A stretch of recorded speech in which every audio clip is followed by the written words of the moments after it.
President Cyril Ramaphosa's address to the 55th ANC elective conference. It has adjourned, but it has not in fact concluded. The business of conference will be dealt with in the early days of January next year. So as we come to this adjournment, let's bring in our political analyst, Ebrahim Harvey. Ebrahim, good afternoon, and thank you so much for joining us. You listened to what President Ramaphosa had to say. I heard messages of unity, renewal, service, but a strong message about corruption.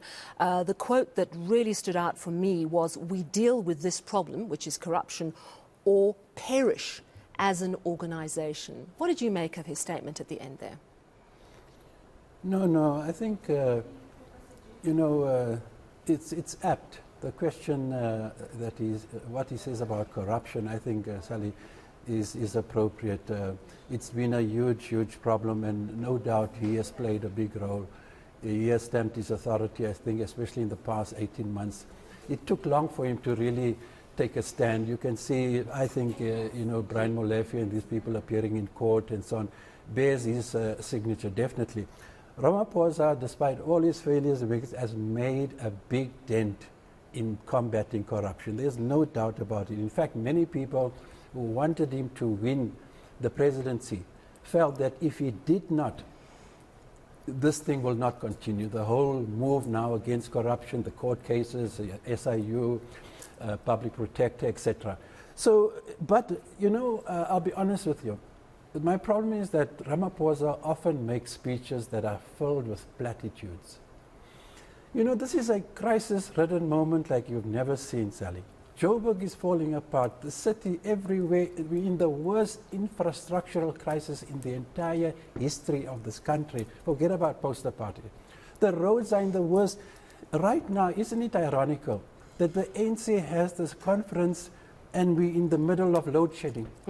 Devastating load shedding, and the biggest victims of load shedding, because those people don't have money to get into renewables, battery inverters, and all this stuff, is this working class majority that has been historically the base of the ANC. It's such an interesting point you make. What did you make of what he said? He said words to the effect of that we've got to remove the obstacles that stand in the way of getting more power to the grid. And then he said something along the lines of we need to deal with or remove the public officials or anyone who gets in the way of our renewal plan. Was that a pushback at perhaps Ebrahim Harvey, who's been criticised as someone who hasn't been as pro-renewables and as quick to act as he should have? No, to be honest with you, I know Mantashe well. I think he's been a big obstacle, honestly. In his attempt to say that, the electricity crisis, Eskom, it doesn't fall under him, it's probably go down and so on. But I'll tell you something, there are serious problems, and he never dealt with that. You can see how Andre de Ruyter resigned.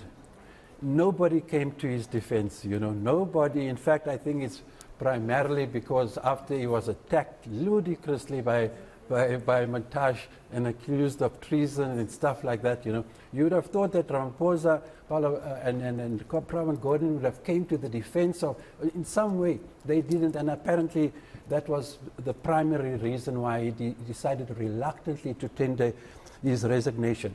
But there's so much more. I mean, there's this big electricity crisis. I mean, what comfort has Ramaphosa's speech left for those people who are so stricken now with this load shedding? I mean, there's nothing really to take home and to feel comfortable and confident that this thing is going to be brought to an end. But it's not only that, Sally. This man, our president, okay, I think he's caught up in a wave of euphoria and excitement and self-satisfaction that he won this presidency again.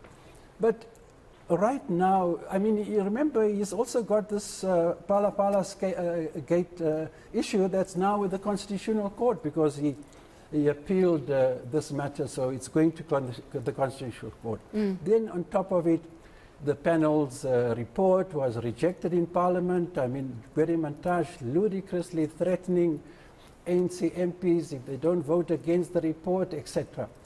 Now, where are we sitting now? Why doesn't he tell us something at least? He never wants to talk about Pala, And it's interesting, it literally didn't come up in his speech. And the impression I'm getting, I interviewed Vincent Magwenya last night, presidential spokesperson. I asked him, We had expected that the Phala Phala Integrity Commission's report into Phala Phala was going to be released during the conference. It was delayed. Remember, it was supposed to be released the previous Friday. We were told it would be addressed. He confirmed to me last night the President has seen the Integrity Commission's report into Phala Phala, but it has not been released to the NEC. Next year, the NEC will engage with us. This Phala Phala can seems to be getting kicked further and further down the road. Would you agree? No, obviously, it's rather obvious that that is exactly what happened. But don't forget something else. It was reported that the ANC's Integrity Commission report on Phala Phala was leaked. And it was not. It was quite, you know, a severe indictment of Ramaphosa about certain things. We haven't had sight of it. But it is not, it is deliberate, I believe. Remember that the Integrity Commission was supposed to release the report before this conference. That's right. Then they conveniently decided, Sally, that no, we'll release it at the conference. And there, the conference is ending today, and without the Integrity Committee's report being discussed, tabled and discussed and debated, that was the objective of the thing. Yeah. Besides that, Ramaphosa says nothing about the administrative nightmare that this conference started with. And look, ends on the same note. The Commission's reports are not out, the finalization of the NEC members.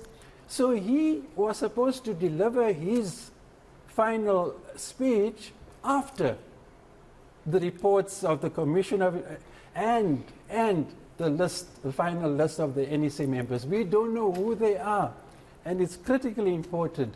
Besides What's going the top on? 7 now. I mean, what do you think is actually going on? I mean, one of the things that has been quite a big talking point after the announcement of the top 7 is that there wasn't a single person there from KwaZulu-Natal, and that is the biggest branch, or the biggest region by numbers.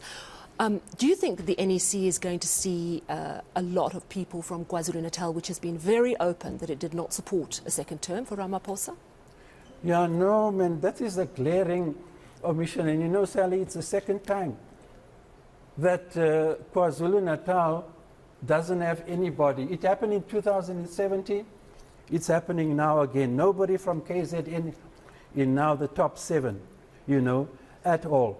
But, I mean, perhaps more importantly, Sally, you've not posed that question to me, but let me tell you, before I came here, it's been discussed by many people. Have you noticed something else? Besides the gender parity thing, at least there are 3 you know, women in this. But more importantly, not a single so-called minority in the top 6. I think for the first time, probably in a long time. Jesse Duarte was there as deputy. And in fact, you know, if you look at it, we're sitting with serious problems. You know, Sally, 1999, I will never forget, I coined this term. That is why the DA won the Western Cape and it's been the ruling party. The ANC, and now you can see again, the so-called minorities have increasingly become alienated from the ANC. And I believe you're going to see it even more so in the 2024 election. There's nobody. Don't forget Jessie Duarte's speech in Soweto. She called the ANC a racist organization. She said it's a racist organization because of her own experience as a so-called colored in the ANC. And she said that to me, you know, at a meeting, a place I had met her. Let's leave that for them. But it is very striking that once again, there's no one from the so-called minorities in this top 7. And there's a history to this. You know, the SACP is the bastion of non-racialism. Yeah. Since 1921. The new General Secretary of the SACP told me last year, we've got a problem. He says that for the first time, there is no so-called white or minority in the top 6 of the SACP itself. Yeah. This is the result of an increasing Africanist, majoritarian chauvinism, I've called it, from 1999, Sally. It's still at play. And when we can, the days of Mandela and non-racialism is long past, really, you know. And we're sitting with a serious problem. And, you know, if you look at the ANC, even when you have mass meetings and public meetings, Sally, you hardly see any people of minorities there. Here's the thing with not being fully representative, is that you miss out on nuanced views. and the opportunity to see things from a different perspective, which is so crucial to tolerance, understanding, and the big buzzword from the president himself, unity. But hold that thought right there, Ebrahim, because I know that Thulisizwe Simelane is in our Nasrec studio, and I think you've got TK Poe with you, haven't you? Hello, Thulas.